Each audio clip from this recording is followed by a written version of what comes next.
Wir haben den Liebherr 450 Tonner nun ein halbes Jahr circa im Einsatz.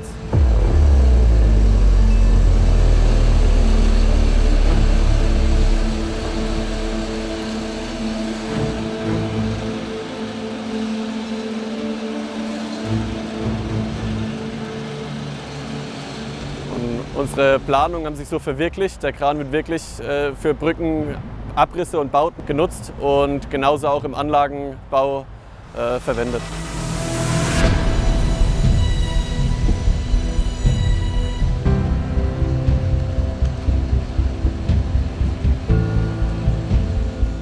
Das Handling des Krans ist natürlich von unserem Vorteil, da eben der Kran komplett, so wie er ist, mit dem Rüstzustand auf der Straße fahren kann und wir nicht zusätzliche Stützen oder Winden einbauen müssen. Dadurch haben wir natürlich eine relativ schnelle Rüstzeit und dadurch natürlich auch ganz kostenoptimiert sozusagen.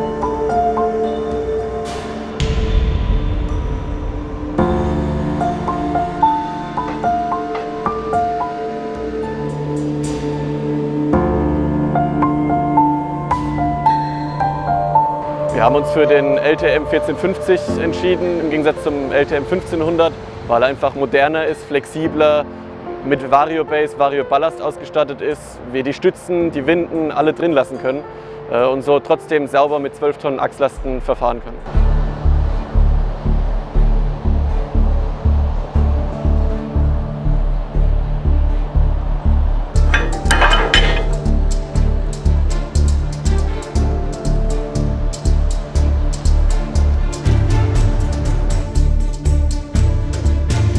Ja, die Varioballast ermöglicht natürlich auch eine ganz andere Zwangsausladung.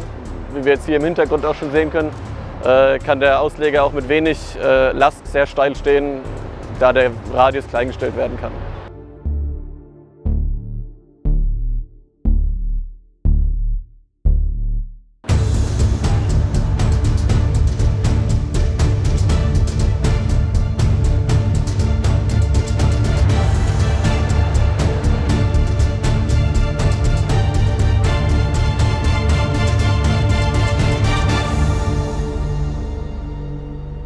Variobase, so wie wir es bisher nutzen konnten, im Liebherr 450 Tonner und 90 Tonner, ist wirklich eine Innovation.